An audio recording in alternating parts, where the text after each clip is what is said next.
السلام علیکم ورحمۃ اللہ وبرکاتہ. میں نونو پٹھان ایک بار پھر سے آپ سب کا استقبال کرتا ہوں، خیر مقدم کرتا ہوں ہمارے یوٹیوب چینل اور فیس بک پیج پر. جیسے کہ آپ سب جانتے ہیں کہ کچھ سوال ہوتے ہیں، کچھ مسئلے ہوتے ہیں جو کہ ہم مفتی صاحب سے معلومات کرتے ہیں اور مفتی صاحب وضاحت فرماتے ہیں. اس بار بھی کچھ سوال ہیں، کچھ مسئلے ہیں، ہم پوچھیں گے، لیکن اس سے پہلے مفتی صاحب کا ہم استقبال کرتے ہیں، خیر مقدم کرتے ہیں کہ مفتی صاحب تشریف لائے. مفتی صاحب آج بھی کچھ سوال ہیں، جس میں پہلا سوال یہ ہے: ایک شخص نے ایک مکان بنوایا جس میں وہ پریشان رہتا ہے، کیا اس مکان کو چھوڑنا جائز ہے؟ بسم اللہ الرحمن الرحیم. سوال یہ ہے کہ ایک شخص نے مکان بنوایا اور مکان میں پریشانی زیادہ ہے. تو دیکھیے، پریشانی یہ جو کچھ بھی ہے یہ سب مشیت خداوندی اور تقدیر سے ہے. جو کچھ بھی پریشانی ہے، انسان کے ساتھ پریشانی ہو یا خوشحالی ہو، یا اللہ تبارک و تعالیٰ کے حکم سے اور تقدیر میں جو کچھ لکھ دیا گیا وہی. اس میں نہ کسی مکان کا رول ہے، نہ کسی انسان کے کسی عمل کا دخل ہے کہ ہم نے مکان بنایا اور مکان میں نحوست ہے، یہ وہ مکان ہمیں راس نہیں آئے. یہ عقیدہ رکھنا غلط ہے. اور رہی بات اس مکان کو چھوڑنے کی، اگر آپ کا دل نہیں چاہ رہا، پسند نہیں آ رہا، تو آپ مکان چھوڑ سکتے ہیں. لیکن اس بنا پر کہ یہ مکان راس نہیں آیا اور یہ مکان غلط ہے، تو یہ عقیدہ رکھنا اچھا نہیں ہے. صرف انسان اللہ تبارک و تعالیٰ کی ذات پر عقیدہ رکھے. نفع نقصان کا مالک وہی ہے، کوئی اور ذات ہے. کسی اور چیز میں نفع نقصان میں اس چیز کا کوئی رول نہیں، کوئی دخل نہیں. باقی چھوڑنے کے بعد تو آپ چھوڑ سکتے ہیں. مفتی صاحب ہمارا اگلا سوال یہ ہے: انتقال کے بعد گھر والے 10واں 20واں 40واں وغیرہ کرتے ہیں، تو اس کی شرعی حیثیت کیا ہے؟ ہاں دیکھیے، انتقال کے بعد 10واں 20واں 40واں وغیرہ کرتے ہیں، اس کی شرعی حیثیت کیا ہے؟ تو بھائی شرعی حیثیت دیکھیں تو یہ ناجائز ہے اور کسی بھی صورت میں جائز نہیں ہے 10واں 20واں 30 برسی وغیرہ کرنا. اور اس کی ناجائز ہونے کی بہت ساری وجوہات ہیں. پہلی وجہ یہ ہے کہ غیروں کا طریقہ ہے اور ان کو دیکھ کر کے ان کی دیکھا دیکھی ہمارے رائج ہو چکی ہے، تو اس لیے تشبہ بالحنود کی وجہ سے یہ ناجائز ہے. دوسری وجہ یہ ہے کہ یہ جو پروگرام کرتے ہیں 10واں 20واں 40واں، تو معلوم ہونا چاہیے ہر انسان کو معلوم کہ پروگرام کوئی بھی دعوت صرف خوشی کے موقع پہ کی جاتی ہے، غمی کے موقع پر دعوت نہیں ہے. اور غمی کے موقع پر شریعت سے دعوت ثابت نہیں ہے، تو پھر یہ عمل بھی 30 10واں 20واں ناجائز عمل ہے. تیسری وجہ اس کے ناجائز ہونے کی ایک وجہ یہ بھی ہے کہ عموماً ایصال ثواب یا 10واں 20واں 40واں لوگ کرتے ہیں، ایصال ثواب مقصود نہیں ہے، اس میں ریاکاری زیادہ ہوتی ہے، نام و نمود کہ فلاں شخص نے اپنے ابا کے پروگرام میں اتنے لوگوں کو بلایا اور یہ کیا وہ کیا. یہی وجہ ہوتی ہے عام طور سے لوگوں کو، ریا، نام و نمود، دکھلاوا. بہت سے لوگ 40واں کرتے ہیں بہت دھوم دھام سے، برسی کرتے ہیں بہت دھوم دھام سے کہ بھئی محلے والے یاد رکھیں، رشتہ دار یاد رکھیں کہ بھئی دعوت زبردست بھی. اس بنا پر نام و نمود کے لیے، شہرت کے لیے، اس وجہ سے بھی یہ عمل ناجائز ہے.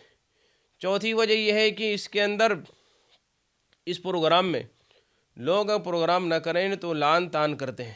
کون؟ رشتہ دار، سماج کے لوگ تانا دیتے ہیں کہ وہ آپ نے پروگرام نہیں کیا. اور ابھی تازہ واقعی ہمارے ایک جاننے والے کا انتقال ہوا، ان کے والد کا، اور میرے پاس پوچھنا ہے، میں نے کہا کچھ مت کرنا. ابھی پچھلے 4 دن پہلے میرے پاس ہے، بلکہ 3 دن پہلے میرے پاس آیا اور مجھ سے کہنے لگے ہم نے پروگرام کچھ نہیں کیا، تو ہمارے رشتہ دار وغیرہ ہم سے کہہ رہے ہیں کہ وہ ان کی بیٹی سے ہم نکاح نہیں کریں گے اپنے گھر میں. مطلب بائیکاٹ کرنے کی پوری پلاننگ چل رہی ہے اندر خانہ رشتہ دار کہ یہ کچھ نہیں کر رہے ہیں، یہ بڑے سیانے، یہ بڑے کنجوس ہیں. حالانکہ وہ لوگ غریب نہیں تھے، پیسہ والے الحمدللہ سب کچھ کر سکتے تھے ماشاءاللہ، لیکن نہیں کیا. کیوں؟ اس بنا پر کہ شریعت سے ثابت نہیں، کہ ناجائز عمل ہے تو ہم کیوں کریں. تو بیچاروں نے وہ کہ مجھ سے خود کہہ رہے تھے کہ دل تو ان کا بھر آیا تھا، لیکن بس اپنے آپ پر کنٹرول کرا. اور یہ اس طرح تان کی وجہ سے، لان تان کرنے کی وجہ سے، جو چیز شریعت ثابت نہیں آپ اس پر لان تان کیوں کریں گے، اس بنا پر یہ عمل ناجائز ہے. اور ایک پانچویں وجہ اس کی ناجائز ہونے کی یہ ہے کہ جو دعوت کرتے ہیں، آپ دیکھیں ذرا غور کریں، دعوت کون کرتا ہے؟ جو انتقال کرنے والے کے مال سے ہی تو دعوت کرتے ہیں. اس کے اندر بعض بچے جو نابالغ ہیں ترکے میں، وہ بھی میراث کا مالک وہ بھی ہیں، وہ بھی وارث ہے. تو یتیموں کا مال اسراف ہو رہا ہے، یتیموں کا مال خرچ ہو رہا ہے، اور یتیموں کا مال خرچ کرنا اور نابالغ بچوں کا مال خرچ کرنا جائز نہیں ہے. تو اس لیے بہت ساری وجوہات ہیں، ان وجوہات کی بنا پر 30 10واں 20واں کرنا ناجائز ہے شرعی اعتبار سے. مفتی صاحب اگلا سوال یہ ہے: کیا بدبودار چیزیں کچی پیاز جیسے لہسن، تمباکو وغیرہ کھا کر گھر میں بھی نماز پڑھنا مکروہ ہے؟ ہاں دیکھیے، کچی پیاز، لہسن اور تمباکو وغیرہ اور جو بھی بدبودار چیز ہو، پان، بیڑی سگریٹ، بیڑی سگریٹ کے اندر بدبو آتی ہے، تو یہ چیزیں کھا کر کے گھر میں بھی نماز پڑھنا مکروہ ہے. ایسا نہیں کہ مسجد میں مکروہ ہے گھر میں مکروہ نہیں. کہ نماز پڑھنے والا کیوں مکروہ ہے؟ کہ عظمت خداوندی کا اعتراف کرتے ہوئے، خدا تعالیٰ اللہ تبارک و تعالیٰ کی عظمت، انسان کہیں بھی کھڑا ہو، چاہے مسجد میں ہو یا اپنے گھر میں، وہ اللہ کے سامنے کھڑا ہے، تو اللہ کی عظمت اس کے دل میں ہونی چاہیے. ایسا نہیں کہ ہم خدا اس مالک کے سامنے کھڑے ہوں اور منہ سے بدبو آ رہی ہوں، فرشتوں کو تکلیف ہوتی ہے. اسی لیے اللہ کے رسول نے ان چیزوں کے کھانے سے منع فرمائے، کچی پیاز، لہسن وغیرہ کھانے سے. مفتی صاحب ہمارا اگلا سوال یہ ہے، خفین پر مسح کی مدت ختم ہو جائے تو کیا کریں؟ دیکھیے اگر خفین پر مسح کی مدت ختم ہو جائے، مان لیجیے ایک انسان مقیم ہے اور ایک دن ایک رات 24 گھنٹہ اس کی مدت ہے، مسافر ہے تو 3 دن 3 رات. اب اس کو مدت اگر ختم ہو گئی ہے اور وہ انسان باوضو ہے، اگر باوضو ہے تو خفین اتار لے اور اتارنے کے بعد دونوں پیر کو دھو لے. پورا وضو ضروری نہیں کہ پورا وضو ہی کرے، صرف پیر دھو لے. اگر انسان باوضو تھا لیکن مدت خفین کی مدت ختم ہوئی ایسے وقت میں اور ختم ہوئی اور ادھر اس کا وضو ٹوٹ گیا، تو پھر وہ انسان پورا وضو کرے، پھر دوبارہ خفین پہنے. لیکن اگر وضو پہلے سے تھا اور مدت ختم ہو گئی تو پھر پیر دھو کر کے خفین پہن لے.